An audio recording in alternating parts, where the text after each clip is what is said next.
이 시간 하나님께서 우리에게 주시는 말씀은 신약성경 마태복음 1장 18절에서 25절까지의 말씀입니다. 신약성경 첫 페이지입니다.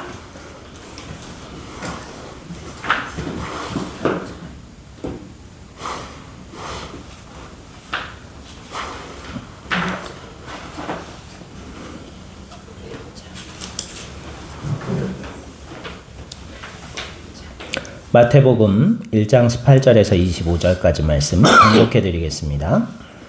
예수 그리스도의 나심은 이러하니라.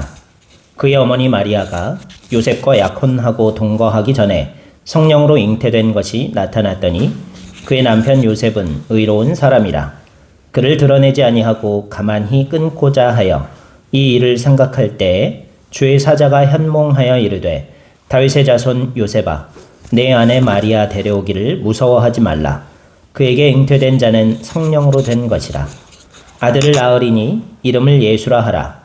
이는 그가 자기 백성을 그들의 죄에서 구원할 자의 위심이라 하니라. 이 모든 일이 된 것은 주께서 선지자로 하신 말씀을 이루려 하심이니 이르시되 보라 처녀가 잉태하여 아들을 낳을 것이요 그의 이름은 임마누엘이라 하리라 하셨으니 이를 번역한즉 하나님이 우리와 함께 계시다 함이라. 요셉이 잠에서 깨어 일어나 주의 사자의 분부대로 행하여 그의 아내를 데려왔으나 아들을 낳기까지 동침하지 아니하더니 낳음에 이름을 예수라 하니라. 아멘. 할렐루야. 아멘. 메리 크리스마스라고 인사해야 될까요? 네, 성탄절 저녁 24일입니다. 매년 24일이면 아주 어렸을 때부터 성탄절과 함께한 많은 추억들이 떠오릅니다. 성탄절 2부 때는 꼭 교회에 가서 뭔가 발표회를 하기도 했었고요. 그리고 집에서 TV 성탄절 관련된 TV 프로그램들을 많이 해주셔서 그것들을 보며 지냈던 시간들이 많이 기억납니다. 그래서 사춘기 시절에는요, 크리스마스 캐롤을 10월쯤만 되기 시작하면 벌써 크리스마스 캐롤이 나오기만 하면 그 추억들, 아름다웠던 추억들 때문에 마음이 많이 설레이고 기다려지는 그랬던 추억들도 떠오르곤 합니다. 그리고 이제 성인이 돼서 목회를 할 때도 성탄 전야에는 온 교인들이 모여가지고 함께 연극도 하고 발표회도 하고 하면서 즐거웠던 추억을 많이 남겼던 기억들이 지금도 남아 있습니다.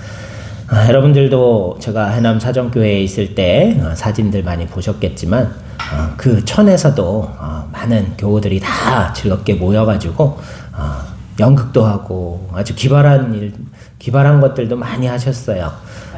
그리고 또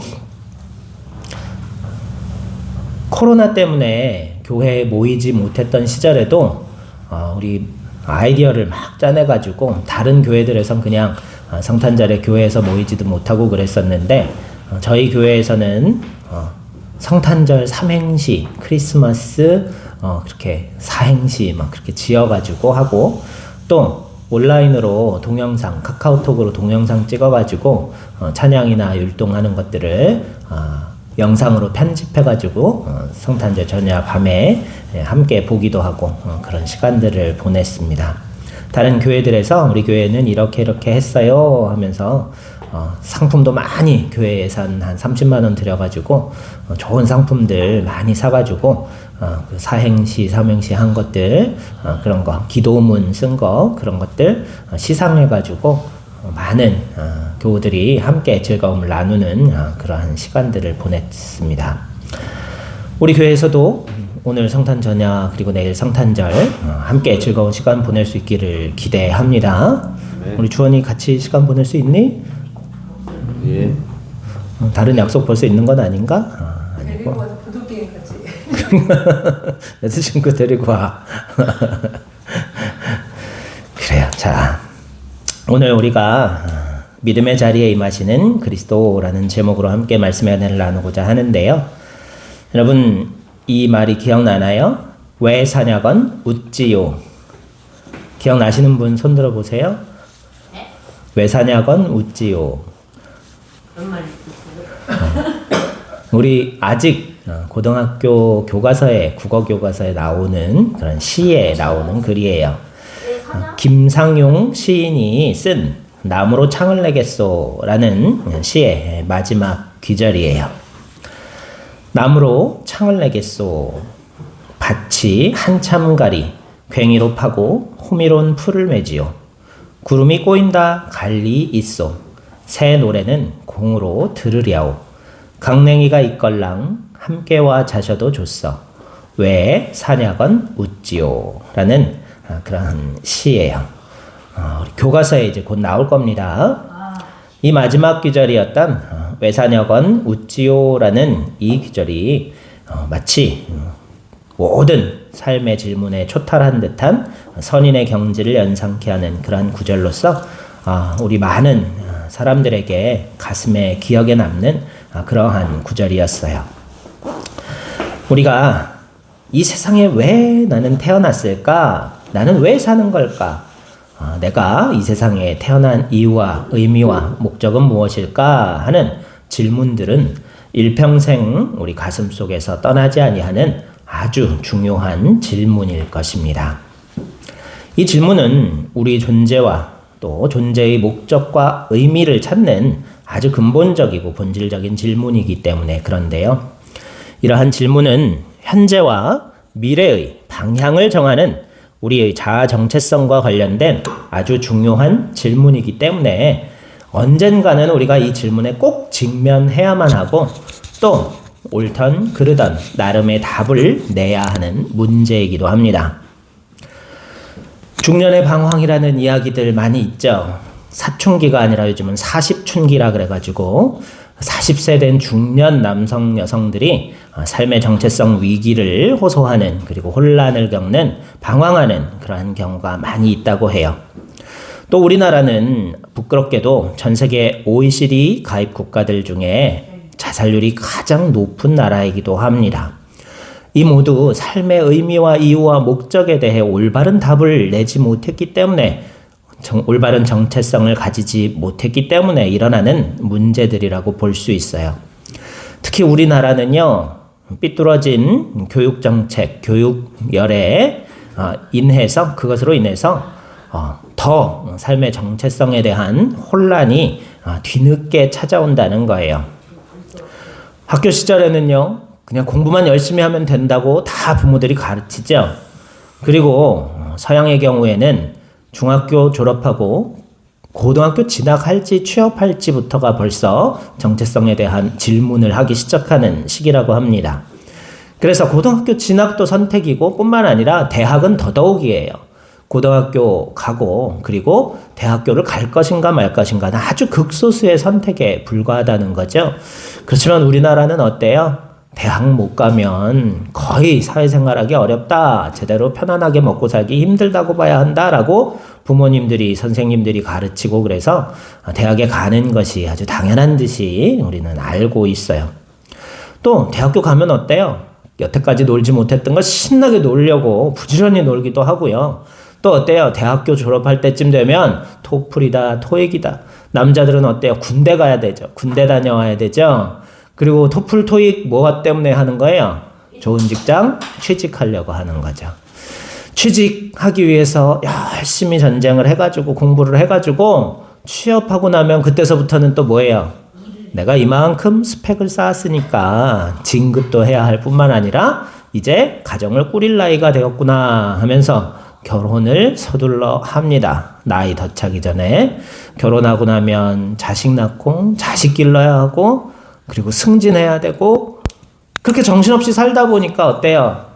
중년쯤에 내가 뭐 하는 건가? 내가 왜 이러고 살고 있는가? 아동바동 살고 있는가 하면서 그제서야 나는 왜 태어났지? 왜 살지? 내 인생의 의미와 목적은 무엇이지? 하는 정체성에 대한 질문을 하기 시작하면서 중년의 방황이 시작되고 또 그 모든 것에 온전한 답을 내리지 못해서 높은 자살률로 이어지는 그러한 불행한 대한민국의 시대를, 사회를 살고 있는 게 우리의 모습이라는 거예요. 개인뿐만 아니라 교회와 그리스도인의 정체성 역시 온전히 확립되지 못하면 혼란할 수밖에 없다는 거죠. 1940년대 말에 미국 정부에서 USL, United States Lines라는 해운 회사를 운영하던 이 윌리엄 프랜시스 깁스라는 사람에게 960억 달러에 해당하는 규모의 해군 수송선 주조를 맡기게 됩니다. 전쟁을 대비해서 한 번에 1만 5천 명 정도의 병력을 신속하게 수송할 수 있는 이 함정을 설계하고 건조하는 것이 그의 임무였는데요. 1952년에 마침내 완성된 SS 미국호는 시속 55km, 물 위에서는 노트라 그러죠. 44노트의 속력을 낼 수 있고 또 연료와 보급품을 한 번도 공급받지 않고 1만 킬로미터 이상을 항해할 수 있는 능력을 갖추게 된 세계 최고의 배로 그렇게 건조되었습니다. 수송선이 완성된 거예요. 근데 이 세상에서 가장 빠르고 믿음직스러운 이 수송선이 유일한 애로사항이 하나 있었는데 그게 뭔지 아세요? 쓸 일이 없었다는 거예요. 이 군함은 다만 몇 명이라도 병사를 수송해 본 적이 단 한 번도 없었다는 거예요. 1962년 쿠바 미사일 위기가 일어났을 때 잠깐 출전 대기했던 것을 빼고서는요, 단 한 번도 해군에서 정식으로 임무를 수행한 적이 없었다고 합니다. 그 대신 이 큰 배를 뭐 했었을까요? 퇴역하기 전까지 17년 동안 대통령, 주지사들을 포함한 다양한 저명 인사들을 태우는 호화 유람선으로 쓰였대요. 하지만 한꺼번에 1만 5천 명이나 되는 유명 인사들을 태울 일은 전혀 있을 수가 없고요. 기껏해야 1,000명 미만의 아무리 큰 규모의 행사라 하더라도 1,000명 미만의 유명 인사들을 태우고 행사를 했다는 거예요. 그 행사에 이 배에 탄 승객들은요, 객실이 695개가 됐대요. 이 배. 그 전용실, 그리고 식당이, 커다란 식당이 4개나 있었고요. 또 3개의 바와 2개의 극장, 온수 수영장을 갖춘 2만 제곱미터의 갑판, 그리고 엘리베이터가 배 안에 19개나 있었고요. 냉난방 시설을 완비한 이 세계 최고의 편의 시설들을 그 사람들은 마음껏 이용할 수 있었어요. 전시에 병력과 무기를 수송하는 대신 편안하게 대성 연안을 여행하는 부자들의 허영심을 채우는 수단으로만 사용되었다는 거예요. 호화 여객선과 수송선은 달라도 이만저만 다른 게 아닙니다. 전투를 준비하는 병사들의 얼굴 표정과 달콤한 낭만을 즐기는 승객들의 표정은 판이하게 다를 수밖에 없어요. 또 수송선에 실리는 물자 또한 호화 여객선이라는 말을 들을 때 우리가 떠올리는 사치스러운 물건들과는 전혀 다를 수밖에 없습니다. 수송선이 움직이는 속도 역시 여객선의 속도보다 본질적으로 빠를 수밖에 없어요. 무엇보다도 수송선은 성취해야 할 긴급한 임무가 있기 때문이죠.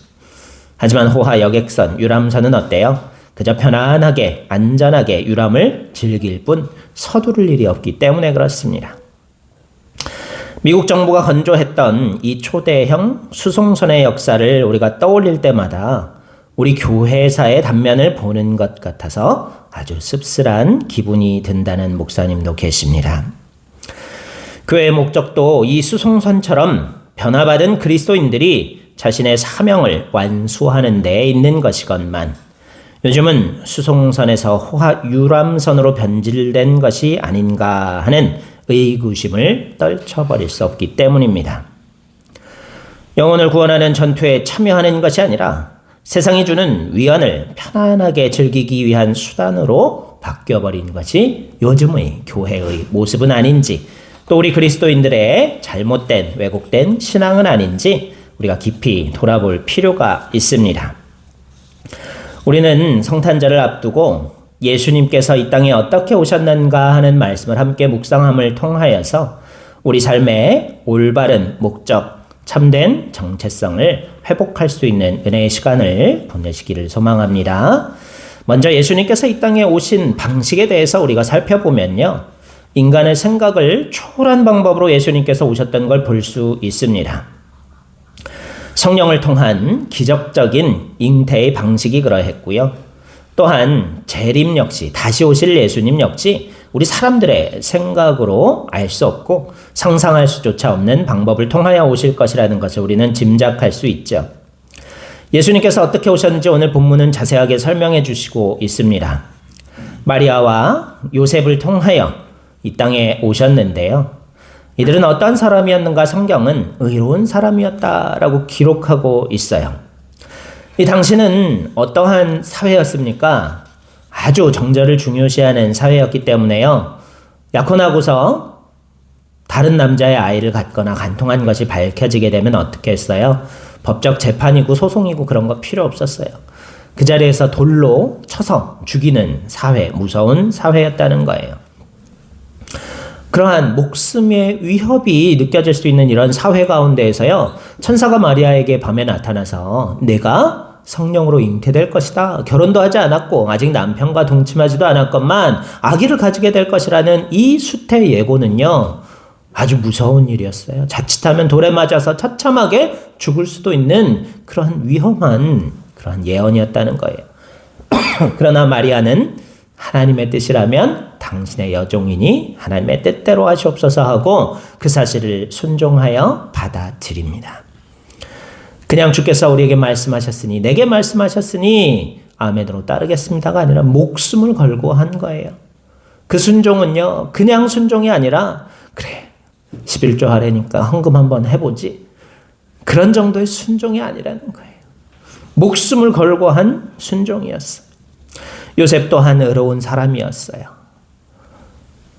사랑했던 여인, 약혼한 결혼까지 미래를 약속한 여인이 갑자기 자기가 아닌 다른 남자의 아기를 가졌을지도 모르는 배신감이 느껴졌을 테지만 그래도 자기가 한때 사랑했던 여인이었기 때문에 비참한 사람들로부터 돌에 맞아 죽는 비극을 피하기 위하여 가만히 끊고자 헤어지고자 하였다는 거예요.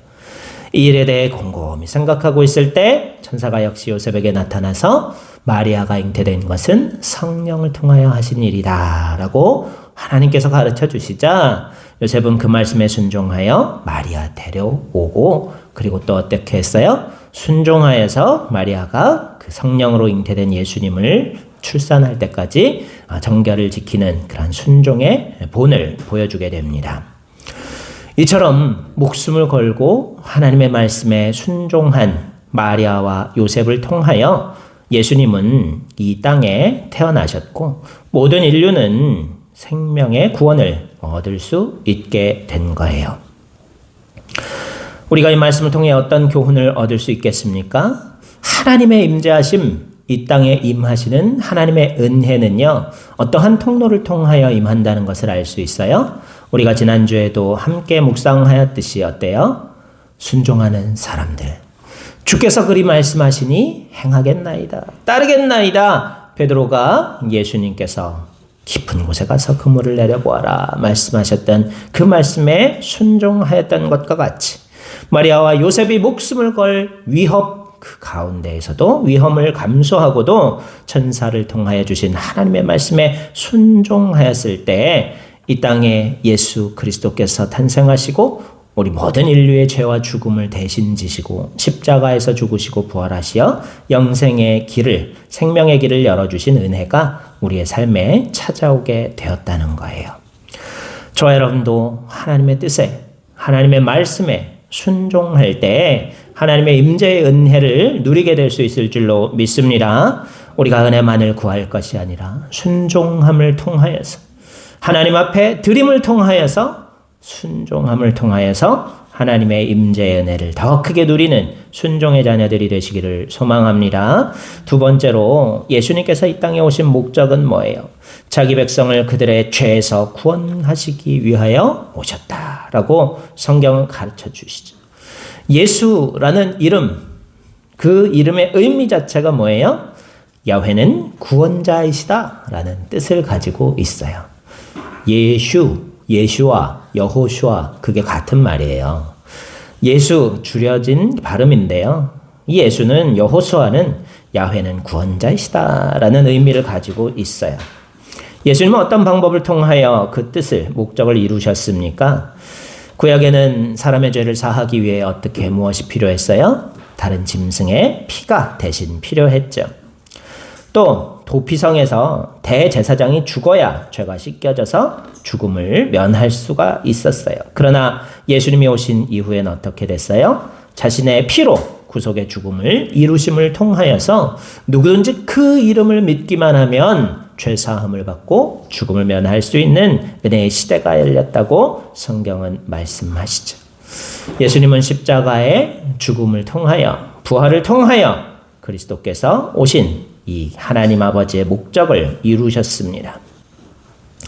우리의 삶의 목적은 무엇이 되어야 할지 예수님의 삶의 목적을 통하여 다시 한번 묵상할 수 있기를 소망합니다. 마지막으로 예수님께서 이 땅에서 오신 그 결과는 어떻게 됐어요? 22절 말씀을 보면 이 모든 일이 된 것은 주께서 선지자로 하신 말씀을 이루려 하심이니라 그렇게 기록되어 있죠. 이사야 선지자가 뭐라고 말씀했어요? 보라, 처녀가 잉태하여 아들을 낳을 것이요 그의 이름을 임마누엘이라 하리라. 그렇게 오늘 본문에도 기록되어 있는데요. 이 말씀은 본래 구약성경 이사야서 7장 14절의 말씀이죠. 임마누엘이 무슨 뜻이라고요? 하나님이 우리와 함께 하신다. 임마누 그리고 엘이 하나님이라는 의미예요. 하나님이 우리와 함께 계신다라는 뜻이 바로 임마누엘이라는 거예요. 예수님이 이 땅에 오셨다는 것은 하나님이 우리를 버려두시지 않으셨다는 거예요. 하나님이 우리와 함께 하셔서 우리를 죄에서 구원하시기 원하시고 죄에 싹인 사망으로부터 영생을 주시기 위하여 그 아들을 보내주셨다는 거예요. 그게 바로 예수님이 이 땅에 오신 이유이며 목적이며 결과라는 것을 깨닫기를 소망합니다. 또한 그 예수님께서는요, 내가 곧 다시 오리라 말씀하셨어요. 우리 삶에 주님께서 다시 오실 줄로 믿습니다. 그 주님을 기다릴 수 있는 온전한 마음으로, 거룩한 삶으로, 세상과 구별된 거룩한 삶으로 온전히 기다릴 수 있는 은혜가 있기를 소망해요. 저와 여러분의 정체성은 무엇일까요? 주님께서 가르쳐 주신 기도, 주기도문 여러분 외우십니까? 맨 첫 구절, 우리 대학생이 한번 제일 첫 구절, 주기도문 맨 첫 구절, 하늘에 계신 뭐라고? 그렇지, 우리 아버지요. 그렇게 시작하죠.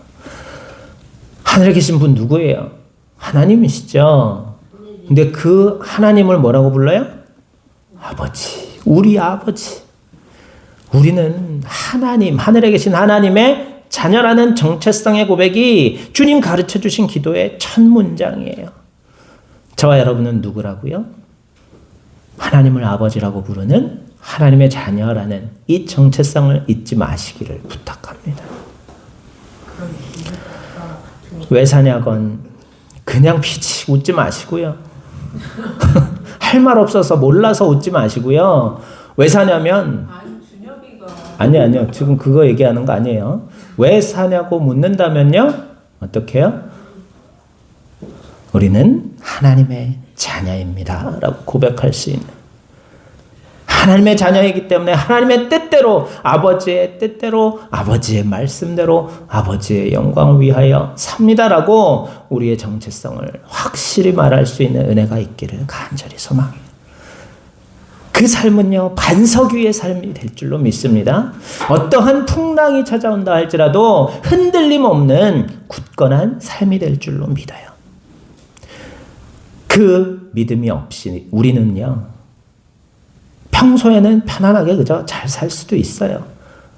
삶의 풍랑과 커다란 물이 우리를 뒤덮지 않는다면 모래 위에 지은 집도 살만하겠죠. 그렇지만 어려움이 찾아올 때, 삶에 내가 뜻하지 아니한 고난과 시련과 환난과 어려움이 찾아올 때 그 반석 위에 우리가 서 있지 않다면, 우리가 하나님의 자녀라는 온전한 정체성 위에 서 있지 않는다면 우리 삶은 흔들릴 수밖에 없습니다. 심하면 무너져 내릴 수밖에 없다는 거예요. 흔들림 없는 믿음의 반석 위에 서는, 그리하여 하나님의 임재의 은혜를 누리는 온전한 주님의 자녀들로 살아가는 저와 여러분 모두가 되시기를 간절히 소망합니다. 우리의 정체성은 하나님의 자녀라는 것을 기억하며 하나님께서 우리에게 원하시는 가장 귀하신 뜻은 뭐예요? 우리를 통하여 더 많은 생명을 구원하는 것. 우리가 하나님의 자녀로 살며 하나님의 구원의 은혜를 누리며 구원받은 하나님의 백성으로 살아가며 예수 그리스도를 구주로 영접하고 그 예수 그리스도를 전하며 구원하는 삶을 사는 것이 주님께서 우리에게 맡겨주신 삶의 제일된 목적, 하나님을 영화롭게 하는 삶인 줄로 믿습니다. 하나님의 자녀된 온전한 삶인 줄 믿습니다. 예수님이 이 땅에 오신 성탄절을 우리가 다시 한번 마음속에 기뻐하고 기념하면서 하나님, 우리를 이 땅에서 태어나게 하신 참된 의미와 목적인지 다시 한번 무엇인지 기억하며 우리는 하나님을 아버지라고 부르는 하나님의 자녀요, 예수 그리스도를 내 삶의 구주로 영접하는 주님의 제자들임을 다시 한번 기억하면서 우리 삶의 온전한 이유와 목적과 정체성 속에서 하나님의 크신 은혜와 사랑과 그로 말미암는 풍성한 기쁨을 누리는 온전한 그리스도인들 모두가 되시기를 간절히 소망합니다. 기도드리겠습니다. 은혜와 사랑이 충만하신 생명의 하나님, 예수님이 이 땅에 오신 그 기적의 사건을 통하여서 주님 우리를 이 땅에 보내신 이유, 이 땅에 태어나 살게 하신 이유와 의미와 목적이 무엇인지 다시 한번 깊이 묵상하였습니다. 주님, 우리는 그저 단순히 이 땅에 우연히 태어난 존재가 아님을 고백하고 깨달을 수 있도록 인도하여 주옵소서. 그리하여 아무 뜻과 이유도 목적도 없이 이 땅에서의 삶이 전부인 줄만 알고 살아가는 어리석은 삶, 모래 위에 지은 집과 같은 금세 무너져 버릴 수밖에 없는 헛되고 연약한 삶을 떠나 반석 위에 살아가는 굳센 믿음의 삶, 하나님의 자녀된 삶, 하나님을 영화롭게 하는 능력의 삶 살아가는 온전한 그리스도인들로 새롭게 해주시기를 소망하오며 우리 구주 예수 그리스도의 이름으로 감사하며 기도드리옵나이다. 아멘.